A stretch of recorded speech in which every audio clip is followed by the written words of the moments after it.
Hey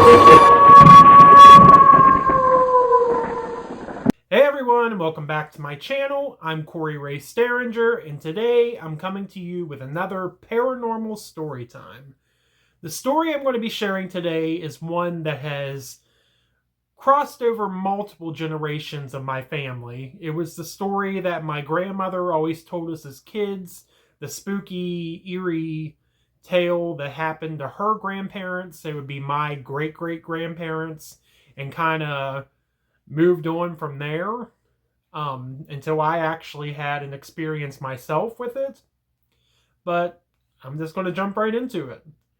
So, as the story went that my grandmother told me a long time ago, there were two sisters who lived deep in the woods behind the house that I grew up in. The two sisters were former slaves. I don't know if they escaped slavery or if they were freed slaves, but they were both slaves at one point in their lives. And they lived back in the woods and started a farm and had some chickens and sheep and a couple other animals, I'm guessing. And my grandmother always told us that their names were Em and May, and they had their little property back in the woods, and they both sadly ended up passing pretty tragically.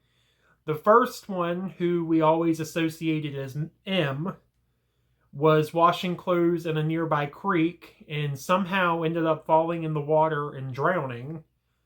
And the other one, May, apparently we had a heart attack. Something happened to her that she fell down dead in the field where her sheep were. And sadly, before anybody found her body, the sheep had walked a path over her corpse. So, moving on from there, my great-great-grandparents, which was my grandmother's grandparents, built a house nearby where the property of the two sisters originally was. And supposedly, my great-grandparents were haunted by the sisters, Em and May. My grandmother said that they would wake up in the middle of the night hearing footsteps coming up the stairs. Their organ would play. They would hear phantom rooster crows when they didn't even have chickens and there was no one living nearby. Again, this is thick back in the woods. There was no one else around them. But they were haunted, supposedly, by these two sisters. And I guess one night it got really bad as my great-great-grandparents were sleeping. And they heard footsteps coming up the stairs. The organ was playing and everything. And I guess my great-great-grandfather looked at the door as it swung open and yelled, "What the hell do you want?" Or something along those lines. He cursed at the spirit. And I guess this kind of sent the spirits into a frenzy, and things got kind of crazy for a few seconds or moments. And then it just stopped. And apparently they had no more paranormal activity. I can't remember exactly what he said. He either said, "What the hell do you want? In God's name, get the hell out," or something like that. But fast forward a few years, one of my mother's brothers, she has 3 older brothers, one of the 2 middle ones, apparently saw the spirit of one of these women in the woods. I'm not sure which one it was, but apparently he was back in the woods on his 4-wheeler, and he saw an African-American woman in old-time clothing walking through the woods collecting glass bottles. And I guess he kind of did like a double take, and when he looked back, she was gone. So we always said that that was one of the women that haunted my great-great-grandparents. So then fast forward another few years, growing up with the legend, my cousin's ex-girlfriend and I decided one day we were going to go test the legend out for ourselves.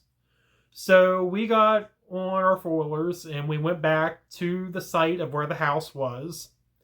And the house was no longer standing. It was just we're assuming where the house was just a pile of large stones at this point.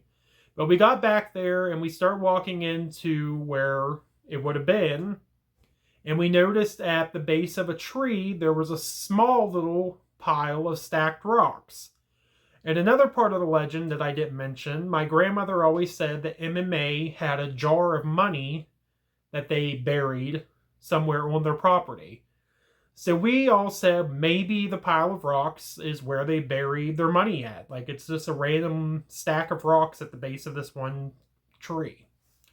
So we decided, I had my camera, we decided that my cousin Sabrina, who you saw on my Spooky Cousins Weekend Road Trip videos, and my cousin's ex-girlfriend were going to stand on the pile of rocks, and I would take a couple photos to see if anything showed up, because maybe if that's where the money was buried, the ghosts would show up trying to scare us off, you know? So, first Sabrina stood on the rocks, and she didn't say anything. I snapped like 2 or 3 photos of her. And then she stepped down, and then my cousin's ex-girlfriend got onto the rocks. Well, unlike Sabrina, she started calling out to the ghosts, calling them B words to come get her. And I took 2 or 3 photos of her too, and I suddenly got this weird feeling and like kind of a sharp pain in my stomach. And I told them, I said, I think we should go. I think it's time to go. So we ended up leaving. And that night I was laying in my bed and I was looking at the photos and was scanning, like zooming in, scanning around in the background of the photos. The very last photo of my cousin's ex-girlfriend that I took, right before I had the weird feeling, the sharp pain in my stomach, there was, believe me or not, my brother saw the photo. There was an African-American woman in the background.